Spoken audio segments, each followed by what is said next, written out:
Hello everyone, welcome back to my channel.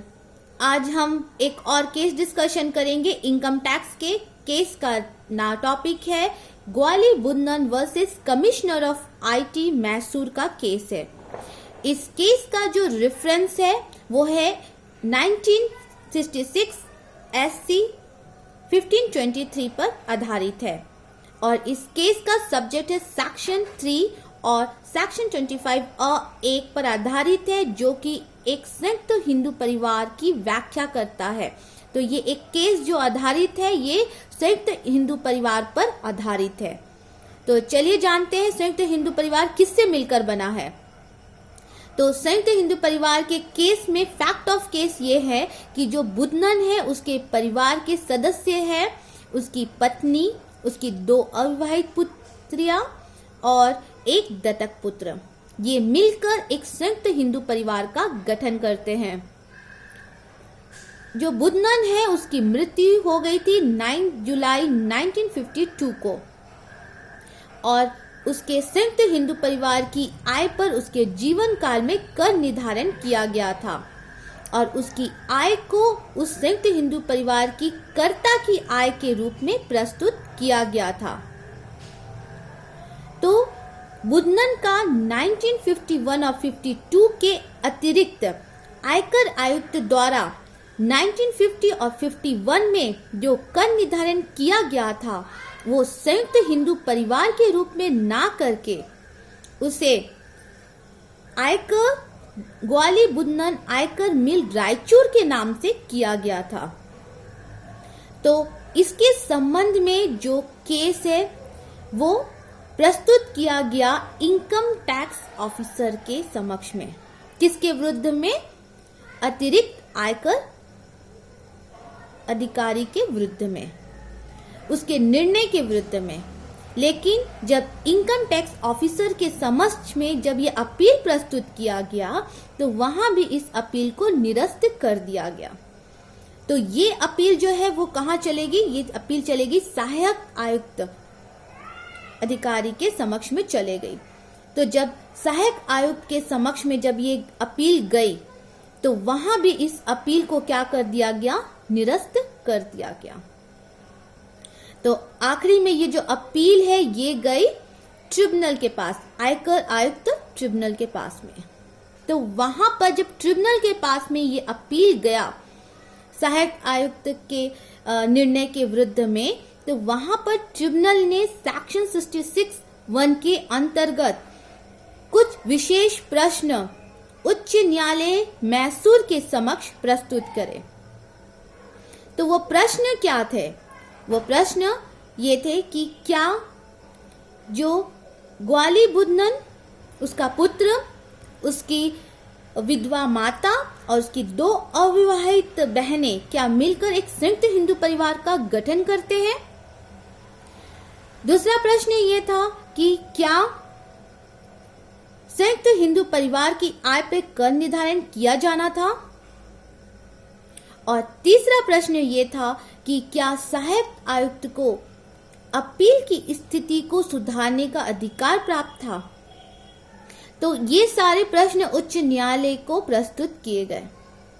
तो उच्च न्यायालय ने इन प्रश्नों के संबंध में सेक्शन 66(1) के अंतर्गत उन्होंने एक प्रमाण पत्र प्रकाशित किया। उसमें क्या था कि जो संयुक्त हिंदू परिवार में 1 से अधिक सदस्य और 2 पुरुष सदस्यों का होना अनिवार्य है, उसने यह निर्धारित किया और यह अवधारणा क्या थी? पूरी तरीके से गलत थी।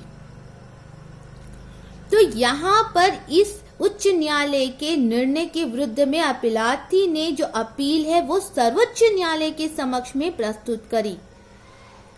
तो जब जो अपील है वो सर्वोच्च न्यायालय के पास में पहुंचा तो सर्वोच्च न्यायालय के जो न्यायाधीश थे उन्होंने यह क्या कहा कि जो संयुक्त हिंदू परिवार सेक्शन 3 के अंतर्गत संयुक्त हिंदू परिवार उसके वंश क्रमानुगत सदस्यों से मिलकर बनता है।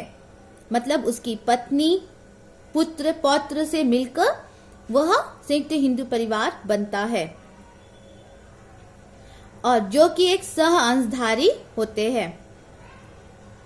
संयुक्त हिंदू परिवार के सदस्य एक संयुक्त स्थिति को प्राप्त करते हैं जिसमें उसके पुत्र पौत्र और वो उनकी संपत्तियों को प्राप्त करते हैं, वो संयुक्त हिंदू परिवार के अंतर्गत आते हैं,